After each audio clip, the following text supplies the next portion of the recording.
Entonces arrancamos con biología humana, arrancamos con la primera unidad que nos va a dar introducción a la biología humana, que es la unidad de tejido.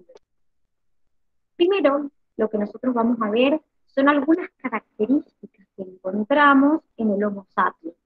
Es decir, siempre los humanos nos hemos creído que los otros animales están para nosotros, o que somos superiores, y la realidad es que hay muchos animales que demuestran ciertas características de superioridad, que tienen mejor vista, que tienen mejor olfato, que tienen mejor oído, que corren más rápido que nosotros. Lo que sí, cada grupo de animales tiene sus características que lo identifican y lo definen y lo diferencian de otros. Por ejemplo, los Homo sapiens, una de las características que tenemos es la presencia de celoma, lo hemos visto. Recuerden que el celoma es una cavidad llena de líquido que se encontraba dentro del mesodermo, y a su vez tenemos divididos el cuerpo en compartimentos. Los dos compartimentos más importantes son la cavidad torácica y la cavidad abdominal, que están separadas entre sí por el diafragma, que es un músculo. Entonces, dentro de la cavidad torácica encontramos a el corazón, encontramos a los pulmones, encontramos al esófago, y dentro de la cavidad abdominal encontramos el intestino, encontramos el estómago, encontramos el hígado, ¿sí? A su vez, dentro de estas cavidades tenemos membranas que protegen a nuestros órganos, como por ejemplo la pleura y el pericardio, la pleura protegiendo a nuestros pulmones, el pericardio protegiendo el corazón, y dentro del abdomen tenemos el peritoneo, que también son, vamos a ver inclusive ahora en tejido cómo se denominan, pero son membranas de protección. En este caso el peritoneo en la cavidad abdominal. Como les dije, la cavidad torácica y la cavidad abdominal se encuentran separadas entre sí por el diafragma.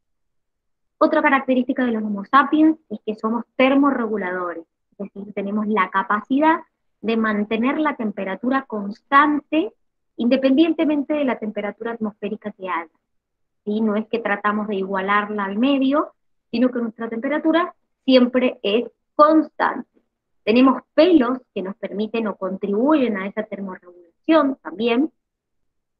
En el caso de los mamíferos, amamantamos, ¿sí? Tenemos glándulas mamarias, y somos vivíparos, quiere decir que damos a luz crías vivas. Recuerden que dentro del mamífero podríamos hacer la excepción de, por ejemplo, los mamíferos marsupiales, donde el mamífero nace y todavía no ha completado su desarrollo, sino que lo completa dentro del marsupio, de esa bolsa que tienen, y también podríamos hacer la excepción de los mamíferos monotremes, que ponen huevos. Por otro lado, tenemos algo que también dijimos en la unidad pasada, un cordón nervioso dorsal hueco, es decir, un cordón nervioso en posición dorsal, donde encontramos a la médula, que está rodeada por vértebras, y nuestro encéfalo, que está protegido por el cráneo. Quiere decir que todo nuestro sistema nervioso central está protegido, ya sea por vértebras o por el cráneo, ¿sí? Y por último tenemos un endoesqueleto óseo, ¿sí? Que es obviamente el esqueleto que también vamos a ver en la unidad que sigue, que es el que le da soporte al cuerpo, es el que me permite mantenerme, también sirve de protección. Bueno, ya vamos a ver un poco más sobre este endoesqueleto en lo que viene en la unidad que sigue. Pero obviamente ese endoesqueleto es óseo, es de estructura ósea. Todas estas características, como les dije, son características que corresponden al Homo sapiens. Vamos ahora a empezar a hablar un poquito de esta unidad, que es la unidad de tejidos. En este caso, lo primero que vamos a ver es lo siguiente. ¿Qué es lo que ocurre? Si nosotros nos ponemos a analizar las células que forman nuestro cuerpo, es decir, podemos analizar un glóbulo rojo, un eritrocito, podemos analizar una neurona y podemos analizar célula hepática, quieran, veríamos que esas células por más que yo diga, bueno, si son totalmente distintas, la neurona no cumple la misma función que la célula hepática, ni tampoco tiene un glóbulo rojo. Sin embargo, si yo analizara el material genético de esas células, el material genético de esas células es el mismo. Entonces, ¿cómo puede ser que sean tan diferentes si el material genético es bastante cercano? Bueno, la realidad es que las células sufren un proceso que se llama diferenciación celular, donde hay una activación y una desactivación de genes. Entonces, en algunas células se activan ciertos genes, en otras células se activan otros genes, y eso hace que se originen aproximadamente 200 tipos de células distintas del ser humano, que forman 4 tipos de tejidos básicos, que son los que vamos a ver, que es el epitelial, el conectivo conjuntivo, el muscular y el nervioso. Quiere decir que estas células que nosotros vemos, que son distintas, su ADN, su material genético, es bastante semejante. Lo que pasa es que en estas células que estamos comparando, que significa una neurona, un glóbulo rojo y un hepatocito, en estas células, al haber activación y desactivación de genes distintas, hay síntesis de proteínas distintas que se van acumulando, y eso hace que sean células distintas, que cumplan funciones distintas. Este proceso de diferenciación es irreversible. ¿Qué quiere decir esto? Que una neurona nunca se va a poder transformar en un hepatocito nunca se va a poder rojo. El proceso es irreversible. Entonces, ¿por qué tenemos tantos tejidos o por qué tenemos tantos tipos de células? Porque tipos de tejido hay 4, pero ¿por qué hay tantos tipos de células? Bueno, justamente por estos procesos de diferenciación que ocurren durante el desarrollo del embrión. Durante el desarrollo embrionario empiezan estos tipos de diferenciación celular, por más que todas vengan, si ustedes se ponen a pensar, todas vienen de la unión de las mismas gametas. Es decir, cuando yo formo el embrión, todas las células vienen de la unión de un óvulo y un espermatozoide y el mismo. Entonces, la realidad es que por más que provengan del mismo óvulo y del mismo espermatozoide, ese proceso de diferenciación hace que yo pueda obtener 200 tipos aproximadamente distintos. ¿Se entiende? Sí, Dani. Bien. Acá ven un poquito lo que vimos en las primeras unidades de biología, donde vemos, por ejemplo, una célula madre, que es el embrión, que es lo que les estaba diciendo recién. Acá tenemos los distintos tipos de células, una célula nerviosa, una célula muscular cardíaca, en este caso, de distintos tipos, una célula de tejido conectivo, una célula epitelial, y claramente cada una de estas células van a formar los 4 tipos de tejidos que conocemos. Como habíamos dicho en la unidad 1 de biología, las células forman tejidos, los tejidos forman órganos, los órganos forman sistemas de órganos, y los sistemas de órganos me forman el individuo. Entonces, nosotros nos vamos a concentrar en esta unidad en analizar cada uno de estos 4 tipos de tejidos especializados que tenemos, y que cada uno voy a encontrarlo distribuido en distintas partes del cuerpo, formado por distintas células y cumpliendo distintas funciones. Es más, hasta un mismo tipo de tejido puede cumplir distintas funciones. ¿Cómo está formado un tejido?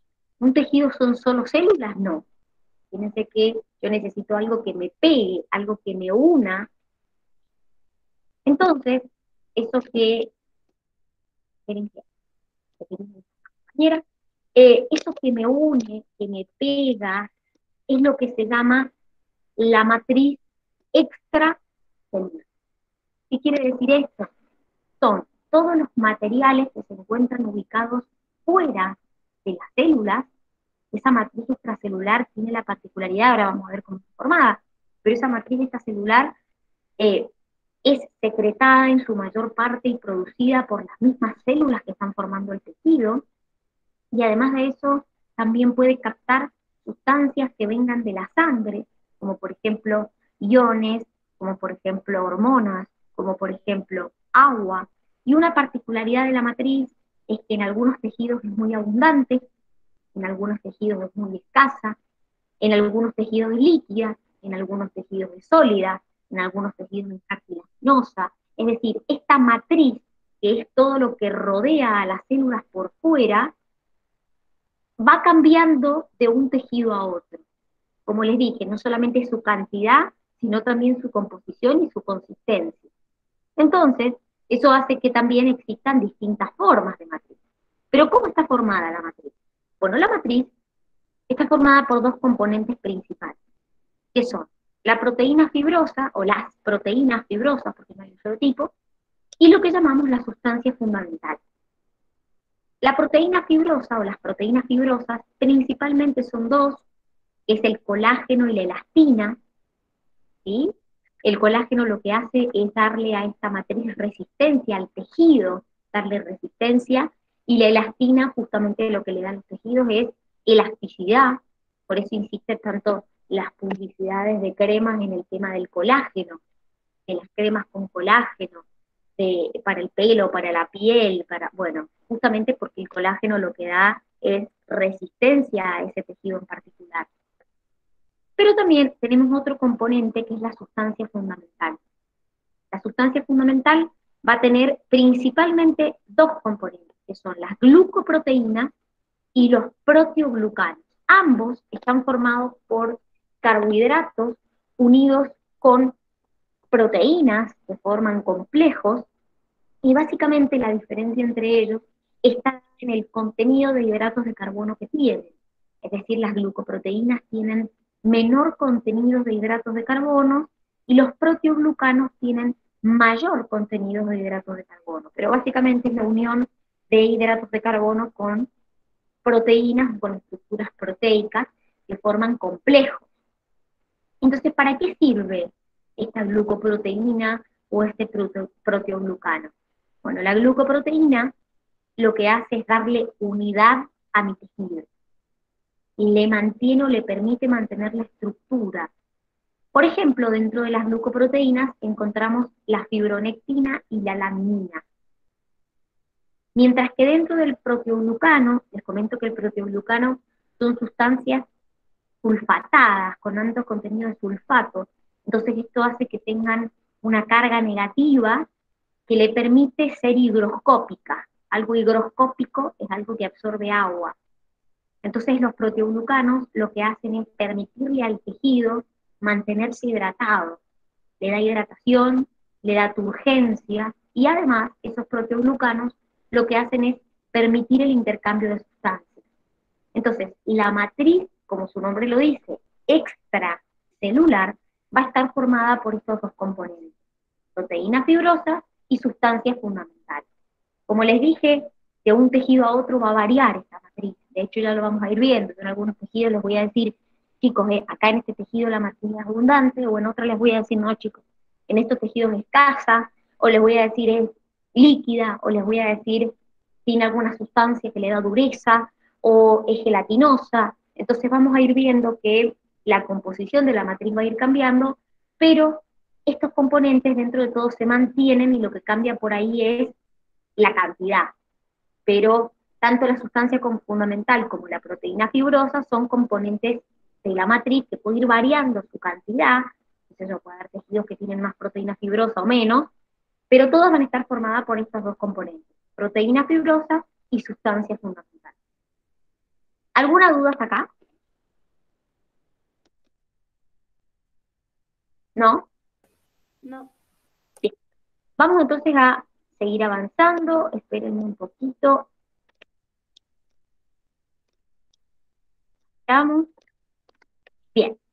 Vamos a empezar a hablar de algo que antes la facultad lo ponía en la unidad de permeabilidad, que ustedes vieron, pero después empezamos a verlo en la unidad de tejido. ¿Qué es esto que tenemos acá? Las uniones celulares. ¿Qué significa esto? Las células no se mantienen unidas por arte de magia, sino que las células que están formando un tejido se mantienen unidas a través de distintos tipos de uniones celulares. No existe un solo tipo de unión celular, sino que existen distintos tipos de uniones celulares que son las que vamos a ver ahora. Por ejemplo, vamos a hablar de lo que es una unión estrecha. Fíjense acá, imagínense que estas son las células, este es el espacio intercelular. Acá tenemos lo que se llama la unión comunicante, acá está la unión comunicante. La unión comunicante tiene una estructura que le permite unirse, que se llama conexones, ahora lo vamos a ver. Fíjense que acá nos muestra que son las membranas plasmáticas de dos células continuas. Después tenemos otro tipo de unión, como por ejemplo la unión adherente y el desmosoma. Fíjense que acá en el desmosoma nos muestra los filamentos intermedios, que nosotros lo vimos en células. Y acá tenemos la unión adherente, donde tenemos filamentos de actina. Acá tenemos el espacio entre células y células.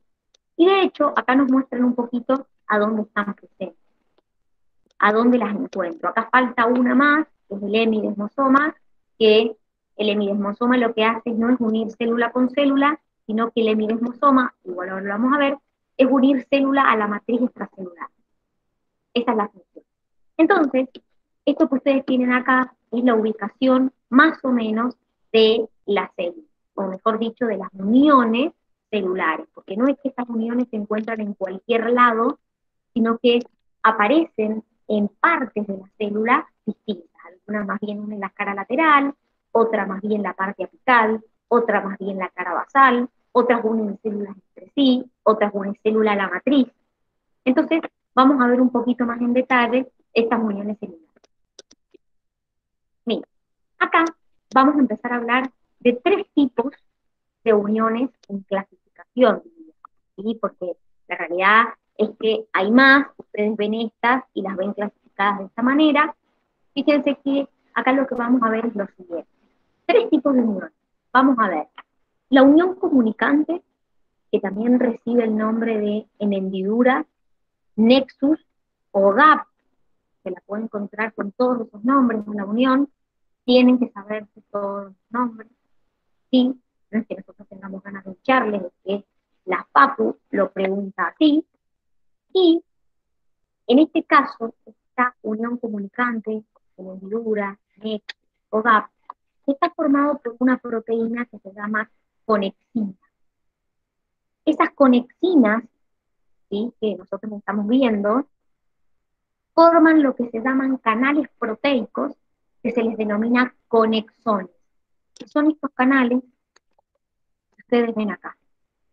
Parecen como tubos, como canales, como puentes. Estos conexones están formados por proteínas que se llaman conexinas. Estos canales proteicos especializados atraviesan las membranas plasmáticas, el espacio intracelular entre dos células. ¿Y para qué sirven estas uniones? Estas uniones sirven para, justamente, si se llama comunicantes, para comunicar dos células. Fíjense, acá las encuentro, miren, acá nos muestran dónde están. Entonces, ¿para qué sirve este tipo de comunicación, de unión? En este caso, sirve para que las células se comuniquen entre sí. A partir de estos conexones, de estos puentes, las células se van a pasar sustancias. Ustedes me van a decir, ¿pasarse sustancias? Claro, bueno, pueden haber una comunicación eléctrica, puede haber una comunicación química, es decir, pueden pasarse sustancias químicas o pueden pasarse iones. Y como les dije, lo que hace es comunicar los espacios intercelulares. Por ejemplo, las neuronas pueden comunicarse mediante este tipo de unión celular. Hay un puente, hay un canal que se llama conexón, ya lo tenemos, que me comunica a las dos células entre sí. Me une, atraviesa, perdón, la membrana plasmática, atraviesa el espacio intercelular y por ese tubito van a pasarse iones o también pueden pasarse sustancias químicas. Entonces es un tipo de unión que, como su nombre lo indica, permite la comunicación celular. El segundo tipo de unión que vamos a ver es lo que se llama la unión estrecha. sonula occludens o unión oclusiva. En este caso, no hay un espacio intercelular.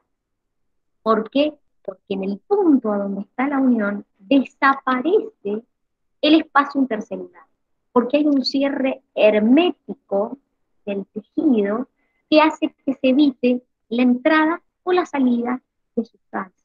Entonces lo voy a encontrar en lugares donde justamente yo no quiero perder sustancia o que se incorpore sustancia. Por ejemplo, en los tejidos epiteliales del intestino, en los tejidos epiteliales de la vejiga, en los tejidos epiteliales del riñón.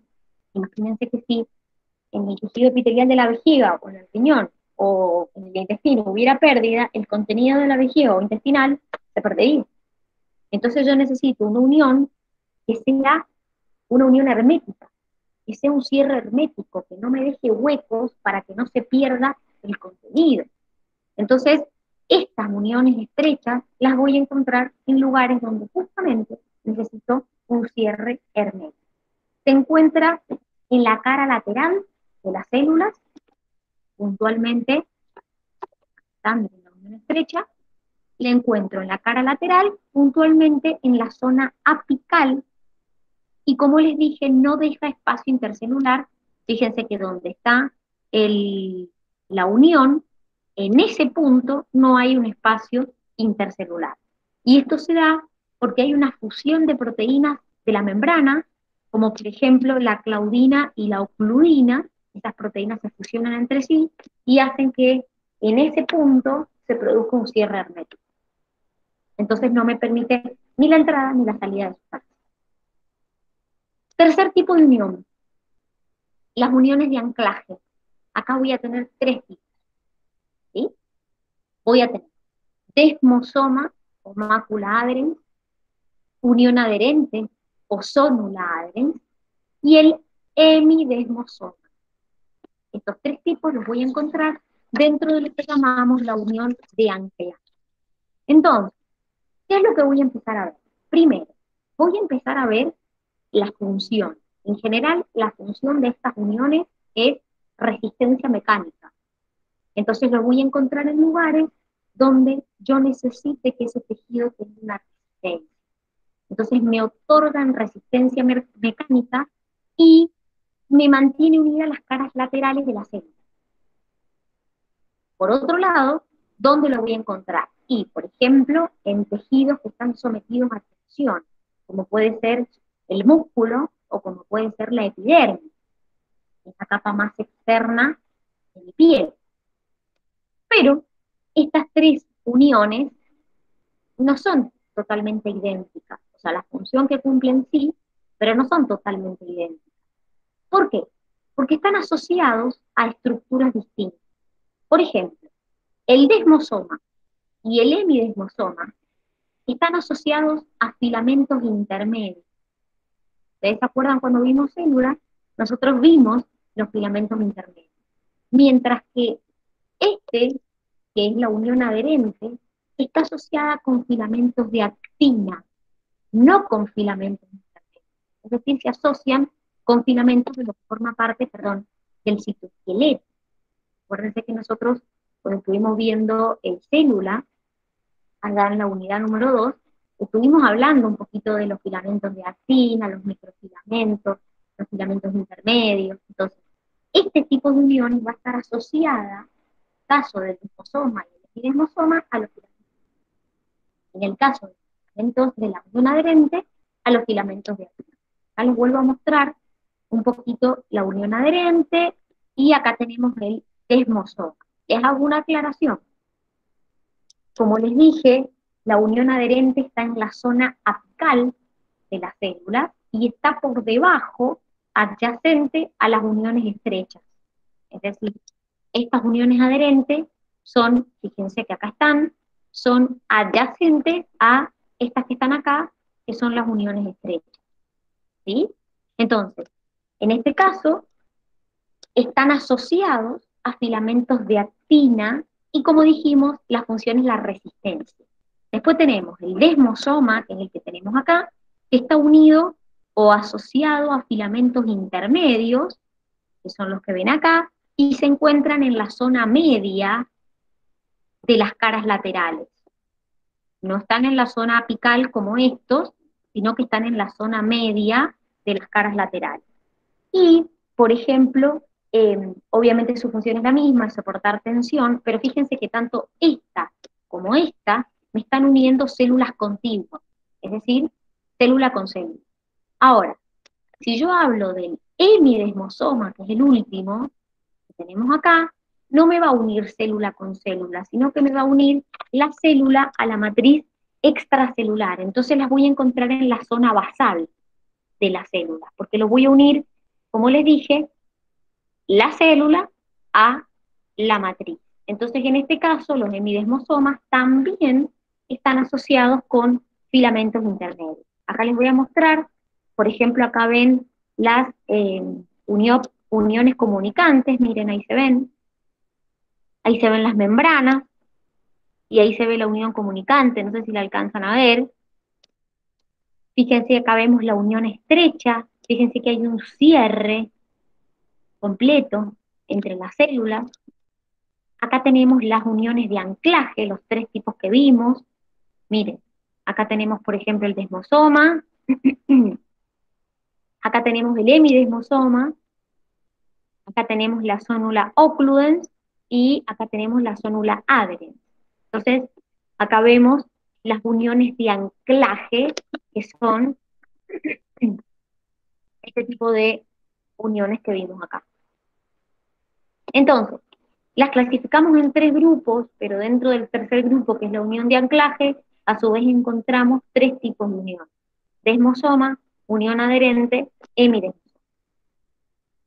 ¿Se entiende? ¿Hasta acá? Sí, sí. Bien, perfecto. ¿Alguna duda hasta acá? Ojo con esto, que siempre se confunden con el mácula adherens, zónula adherens. El mácula adherens corresponde a los desmosomas y el zónula adherens a las uniones adherentes. Ojo cuando se estudien los nombres de las uniones, porque cuando se estudian los nombres de las uniones se tienen que estudiar todos los nombres, porque por ahí, qué sé yo, uno se estudia unión comunicante y le preguntan por la unión gap y no sabe lo que es y es exactamente lo mismo. Entonces, siempre cuando se estudien los nombres de las uniones, estudiense si tiene dos nombres, los dos nombres, si tiene tres nombres, los tres. ¿Alguna duda con el tema de las uniones celulares? ¿Algo que no se haya entendido? No, Dani. Perfecto. Vamos entonces a arrancar con el primer tejido, que es el tejido epitelial. Vamos con el tejido epitelial. El tejido epitelial se denomina tejido de revestimiento. ¿Por qué? Porque básicamente lo que hace es revestir el cuerpo, sus cavidades, y el interior y el exterior de los órganos. Entonces, por eso se le llama tejido de revestimiento. ¿Qué características encuentro en el tejido epitelial?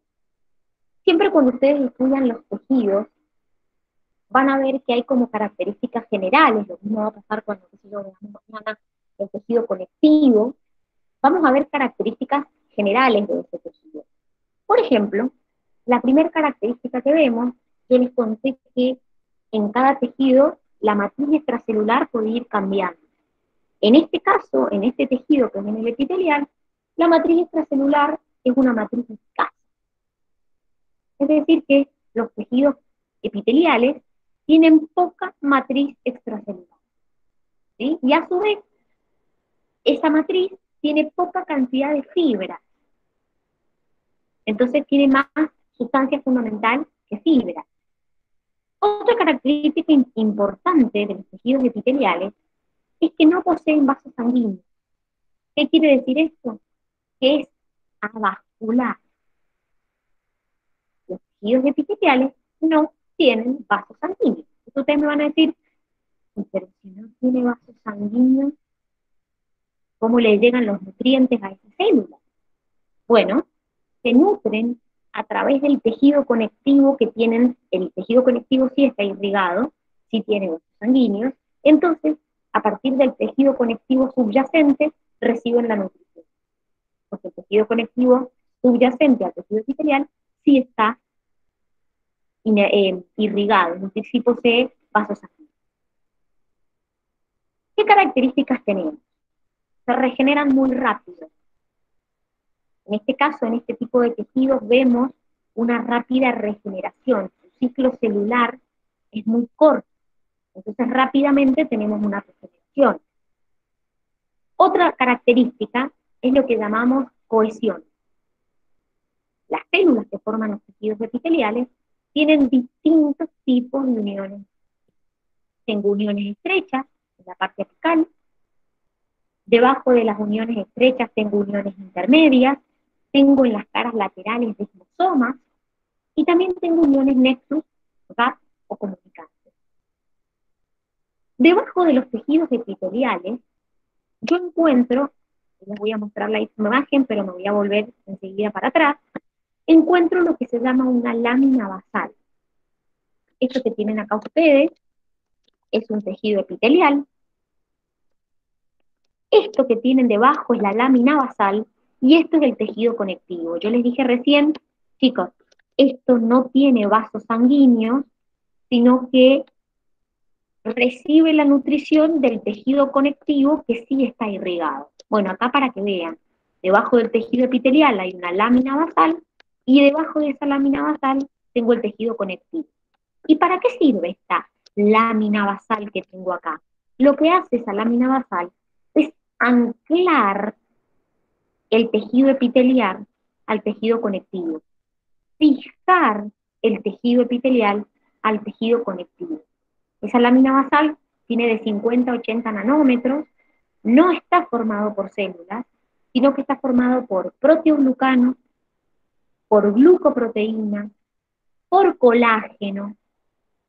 Entonces, por ejemplo, en esa lámina basal voy a encontrar laminina y fibronectina. La laminina es la que une las células del epitelio a la lámina basal y la fibronectina es una sustancia como de adhesión. Miren, tenemos la lámina basal. Esto que tienen acá es la lámina basal. Entonces tengo el tejido epitelial y debajo tengo la lámina basal que me ancla el tejido epitelial al tejido conectivo. Entonces, esta lámina basal no tiene células. Yo siempre digo que es como un pegamento, ¿m? Porque justamente lo que hace es pegar, unir, fijar el epitelio al tejido conectivo. Ahora, ya vamos a volver a esa imagen que es bastante importante para que entiendan, pero me gustaría que analizáramos un poquito. Les cuento esta imagen para que me entiendan mejor, pero yo acá tengo, lo que ustedes ven, es el tejido epitelial. La lámina basal, que es esta que tienen acá, está formada por dos capas.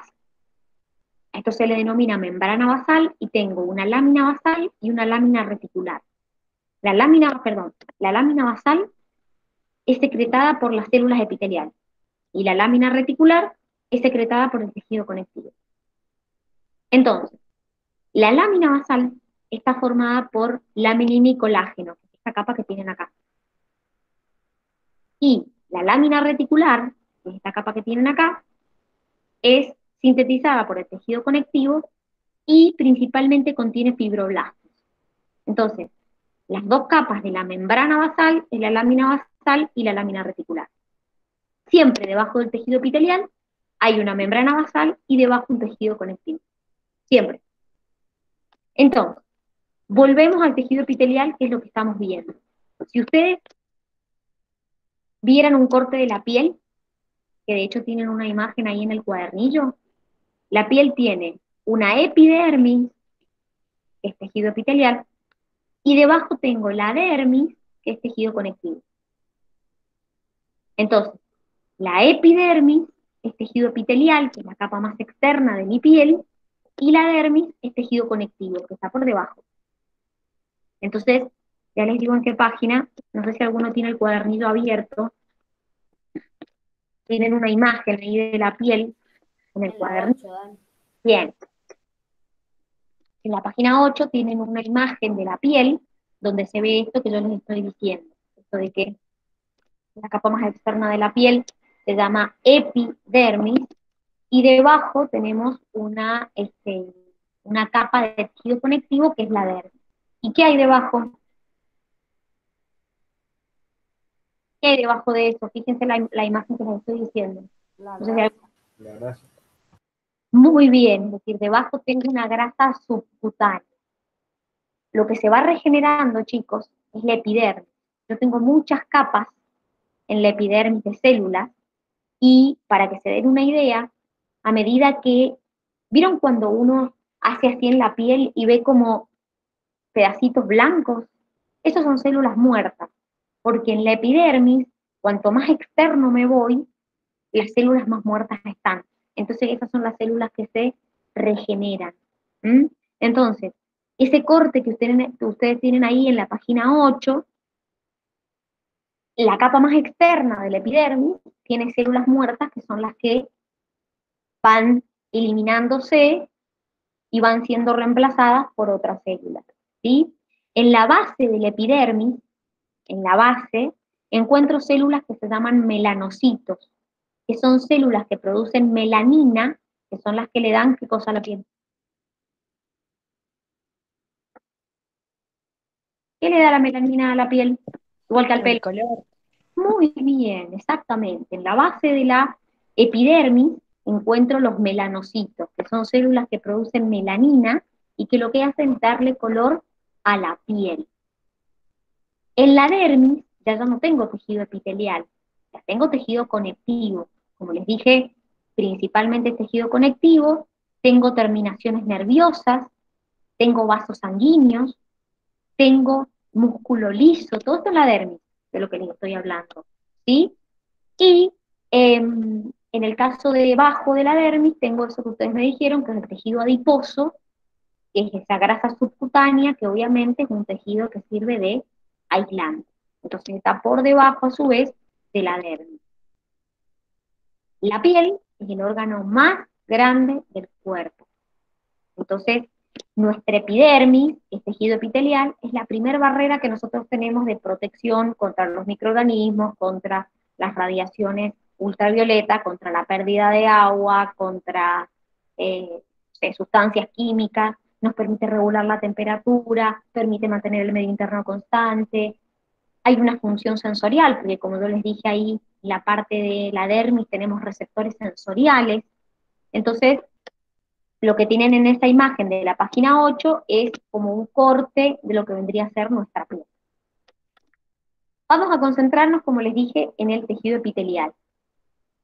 El tejido epitelial tiene lo que se llama una polarización. ¿Qué quiere decir esto? Yo voy a encontrar polos o caras en el tejido epitelial.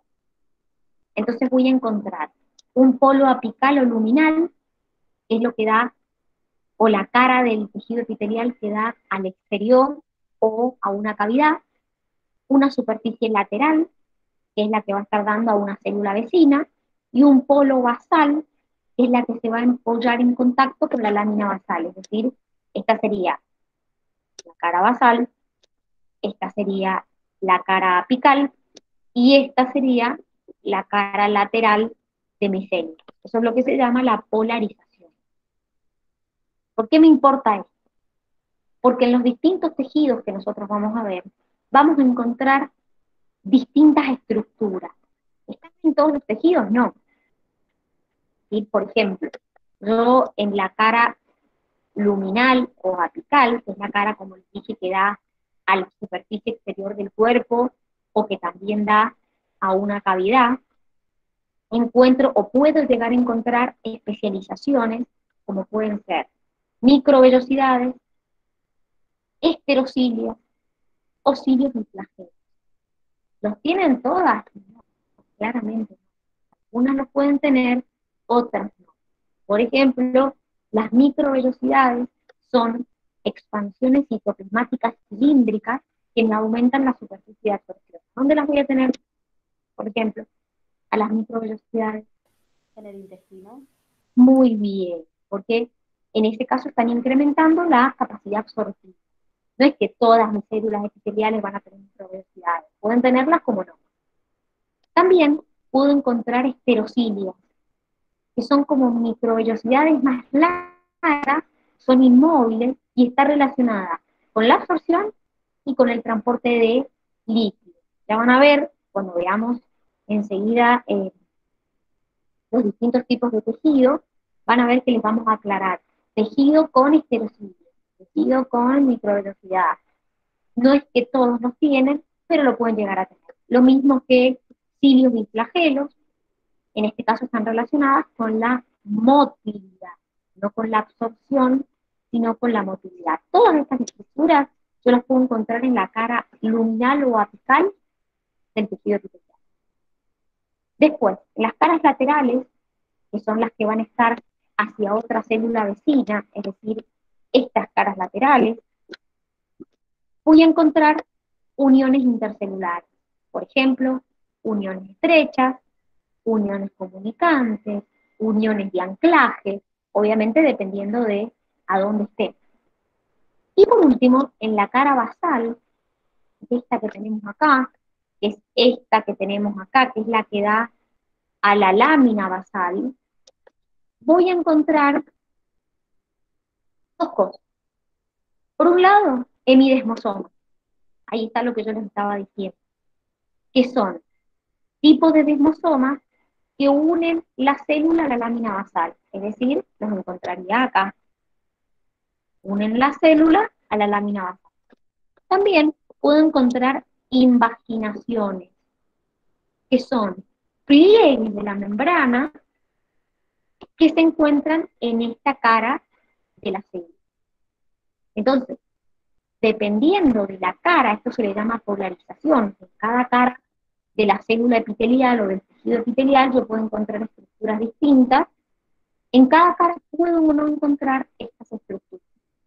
Entonces, cuando ustedes estudian los tejidos, ustedes, si les dicen, no sé, en determinado lugar, no sé, por ejemplo, ustedes dijeron en el intestino, tengo el intestino con microvelocidades.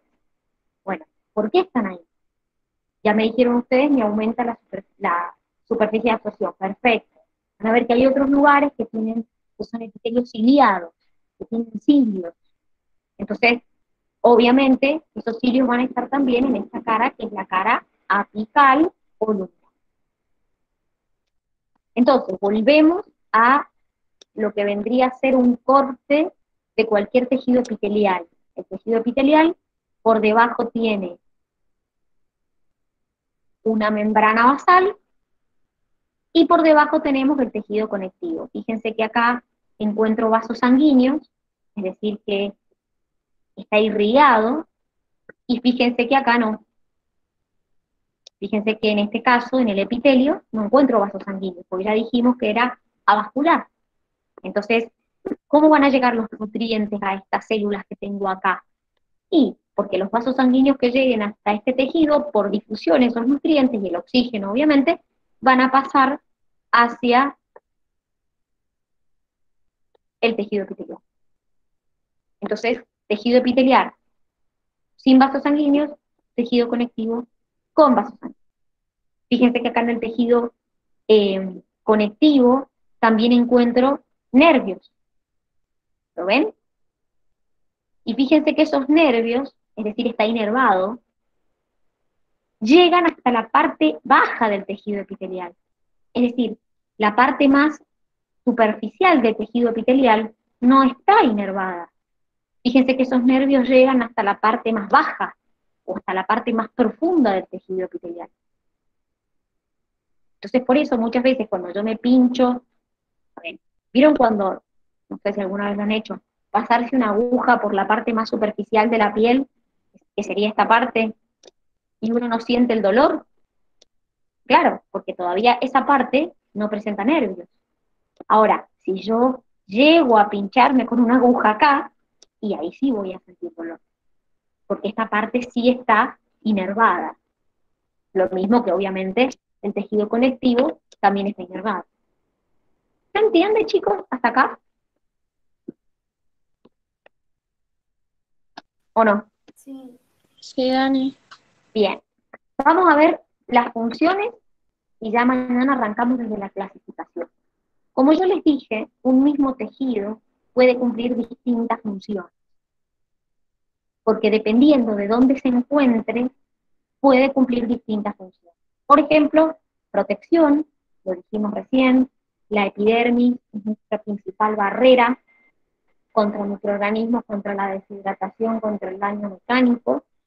También el epitelio tiene la capacidad de secretar sustancias, ya vamos a ver en la clasificación, existe lo que se llama el epitelio glandular, ¿sí? Es decir, el que forma las glándulas, y obviamente las glándulas producen hormonas. Bueno, en este caso podemos decir que secreta sustancias, también absorción, me lo dijeron ustedes recién, en el intestino encontramos microvelocidades, encontramos esterocilia, que lo que hacen es incrementar la superficie absortiva. También el tejido epitelial cumple función de recepción sensorial, porque yo encuentro terminaciones nerviosas sensitivas del tacto, el gusto, el olfato. Excreción en el epitelio renal, transporte en el epitelio respiratorio y en las trompas de falopio, que forman parte de, generalmente estas estructuras tienen algún tipo de cilio, entonces facilita el transporte de la sustancia, ya sea en el epitelio respiratorio o en las trompas de falopio, el avance del ovocito. Entonces fíjense como un mismo tejido puede cumplir distintas funciones. Por ahí cuesta creer que, no sé, que una glándula es tejido epitelial, pero la realidad es que es un tipo de tejido epitelial que tiene la capacidad de secretar sustancias. Entonces, estas son todas las funciones que vamos a encontrar dentro del tejido epitelial. Mañana lo que vamos a hacer es ver la clasificación. El tejido epitelial es como el que tiene más clasificación, porque yo lo puedo clasificar de muchas maneras al tejido epitelial, según la cantidad de capas, según la función que cumple, según la cantidad de células, según la forma de la célula. Y es como por ahí el de mayor clasificación, y lamentablemente la Facu esto es como que lo pregunta bastante. ¿Qué tipo de tejido epitelial tengo en cada? Entonces ustedes tienen ahí unos cuadritos en el cuadernillo que por ahí sirven bastante para esto de determinar en cada estructura qué tipo de tejido. También lo tienen que tratar de relacionar con las funciones, es decir, a ver, si yo estoy diciendo que en este lugar va a haber proceso absortivo, y bueno, va a tener alguna estructura que le permita absorber. Entonces también relacionar la función con el tipo de tejido que tiene. ¿Se entendió? Sí. Bien. Entonces, vamos a llegar hasta acá con tejido epitelial, y mañana vamos a arrancar desde la clasificación de los tejidos epiteliales. Mañana arrancamos desde la clasificación